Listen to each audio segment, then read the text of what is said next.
Meeting attend की थी 40-50 हमारे एक्स सर्विसमैन। अभी ऑपरेशन संदूर की वजह से हम सब लोग एक्टिव हैं, बूढ़े भी तैयार हैं, जवान भी, सभी ने सोल्जर बोर्ड में अपने अपने नाम एंट्री कराए। जो 60 साल का है उसका भी एंट्री है, जो 80 का है उसका भी है। इसके लिए आप सबको मेरी तरफ से और जनरल साहब की तरफ से आपको मुबारक कि हम अभी भी एक्टिव हैं। हम फौज के पेंशन ले रहे हैं, जिसका खाना खाना है हमने उसका गुण गाना है। Jammu Kashmir ex service league की आज एनुअल जनरल मीटिंग हुई। मेरे साथ प्रधान Jammu Kashmir ex service league के lieutenant general Rakesh Sharma retired, और इनके साथी जानने का प्रयास करेंगे क्या ऑब्जेक्टिव है आज की एजीएम का। पंकज जी, देखिए, ये सालाना जो हमारी एजीएम होती है, इसके बीच में हम पिछले गुजरे हुए एक साल का रिव्यू ऑफ सिचुएशन करते हैं।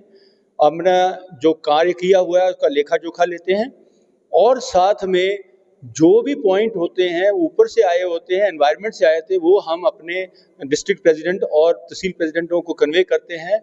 साथ साथ में उनके जो सुझाव होते हैं वो हम अपने पास में लेते हैं ताकि हम उनका निजात कर सकें। तो हमारा मकसद यही रहता है। और इस वाले में सबसे पहले जो ये वाली एजीएम में था वो ऑप सिंदूर के बारे में था, और सब लोगों को ये बड़ी खुशी थी कि ऑप सिंदूर के बीच में हमारे भारत ने पाकिस्तान को मुंह तोड़ जवाब दिया है, एक ऐसा सबक सिखाया है, शायद वो अगली बार ऐसी जुर्रत नहीं करेगा।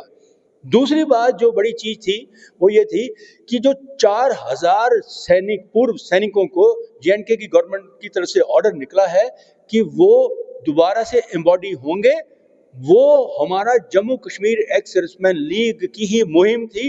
वो हमारे ही सौजन्य से हुआ है, हमारे ही काम से हुआ है, क्योंकि ये स्टार्ट ही हमने किया था। 3 साल पहले से जेएनके एक्स सर्विसमैन लीग कहती आई है कि जो राइटिंग में गवर्नर साहब को, रक्षा मंत्री को मेमोरेंडम तक दे के मैं मिलके उनको आया हुआ कि हमारे एक्स सर्विसमैनों को सिक्योरिटी ग्रिड में ज्यादा से ज्यादा इस्तेमाल किया जाना चाहिए, जिसकी ये कल्मिनेशन था जो आप सिंदूर में था। और वो भी आप देखिए, सिंदूर से पहले जब पहलगाम हुआ कि हालत खराब हो सकती है, तो मैं जाके डेलीगेशन के साथ में गवर्नर साहब को 1 मई को मिला था, और 2 मई को हमने लिखित में उनको दे दिया कि हम पूरे 22,000 सैनिक जो Jammu Kashmir ex serviceman league के हैं, हम गवर्नमेंट को, स्टेट एडमिनिस्ट्रेशन को और आर्मी को हम लोग अपना सहयोग देने के लिए तैयार हैं। किसी भी काम पे हमको लगाइए, हम दोबारा वर्दी पहनने के लिए तैयार हैं। हमने आर्मी कमांडर को लिखा, हमने नॉर्दर्न आर्मी कमांडर को लिखा, हमने GOC 26 डिवीजन को लिखा, और वो चीफ तक गई, MOD तक गई, और MOD ने फिर इसका संज्ञान लेते हुए पुराने चीजों का उन्होंने ये ऑर्डर निकाला है। तो आज कोई भी चाहे इसका श्रेय लेने की कोशिश करे, ठीक है, इकट्ठी जो मुहिम होती है, लेकिन जो असली जो है ये काम किया है वो हमारा जम्मू कश्मीर एक्स सर्विसमैन लेने का कोई प्रयास कर रहे हैं? हाँ, कुछ हैं ऐसे जो कि कह रहे हैं कि ये तो हमने करवाया है, लेकिन नाम नहीं लूंगा मैं, लेकिन सब जान गए हुए हैं कि असली किसने शुरू किया था। ये आज की मुहिम नहीं थी, ये 3 साल की मुहिम थी, और ये जो 1 मई जो ऑप सिंदूर से पहले की थी, और हमको देख के शायद किसी ने कुछ किया भी हो, वो इस मामले के बीच में हमारे से 1/10 हिस्सा भी नहीं है। कुछ शिकायतें भी रही होंगी एक्स सर्विस की? एक्स सर्विसमैन लीगों के जो हमारे बच्चे आए हैं, इन लोगों की ये शिकायतें रहती हैं। सबसे पहला कि हमारी जो रीएम्प्लॉयमेंट है, हम 35 से 40 साल में रिटायर होके आते हैं, हमारी बड़ी जो हमारी जिम्मेवारियां होती, बच्चे की शादी नहीं हुई, पढ़ाइयाँ नहीं हुई हैं, तो हमको रीएम्प्लॉयमेंट हमारी बढ़नी चाहिए। हमने पूरी जिंदगी अपनी बाहर परिवार से दूर कर दी, तो मैं उनको 50,000 की नौकरी गुजरात में दिलवाने के लिए था, लेकिन वो बोलते हैं पूरी जिंदगी तो उनके बगैर काटी, आधी पैसे में ये करो। तो ये जो हमारा ये 4000 लोगों का हुआ है ना ये ऑप सिंदूर में, इसमें 35,000 एक कैप्टन साहब और JCO को मिलेगा, 30,000 जवान को मिलेगा। ये एक हमारी ही एक बहुत बड़ी देन है। पहली चीज तो ये पॉइंट आया। दूसरा पॉइंट उनका ये आया है कि हमारे जो बच्चों की एजुकेशन है उसके लिए भी हमारा कुछ ज्यादा नहीं, जो आर्मी पब्लिक स्कूल हैं ये कम है, हमारे पूरे बच्चों को भी उनको एडमिशन नहीं होती। तो मैं कोर कमांडर साहब से परसों मिल के आया था, ये नगरोटा वाले से, और मैं आर्मी कमांडर को भी मिल रहा हूँ कि ये स्कूल और बढ़ने चाहिए। साथ साथ में मैंने उनको कहा है कि हमारे बच्चों को, वो बोलते हैं कि नौकरियां मिलनी चाहिए, तो बच्चे उनके लिए आर्मी स्किल डेवलपमेंट सेंटर, मेरी सजेशन जो मैं उनको दे के आया हूँ कि आर्मी स्किल डेवलपमेंट सेंटर बनने चाहिए, एक नगरोटा में, रजौरी में, डोडा में, इसी प्रकार से, ताकि जिनको कि सर्टिफिकेट मिल सके हमारी आर्मी की तरफ से नहीं, इंडस्ट्री की तरफ से, ताकि उनको नौकरी लग सके। तीसरी बात उनकी सबसे बड़ी है कि हमको जो ECHS की बड़ी प्रॉब्लम है, हर जगह में ECHS जहां 4000 से, जैसे कि किश्तवाड़ में 4000 से ज्यादा लोग हैं, केस कब का टेकअप हो रखा है 4 साल से, और उन लोगों को डोडा आना पड़ता है, कितने किलोमीटर, उनको 1.5 घंटा 2 घंटा आना दो जाना।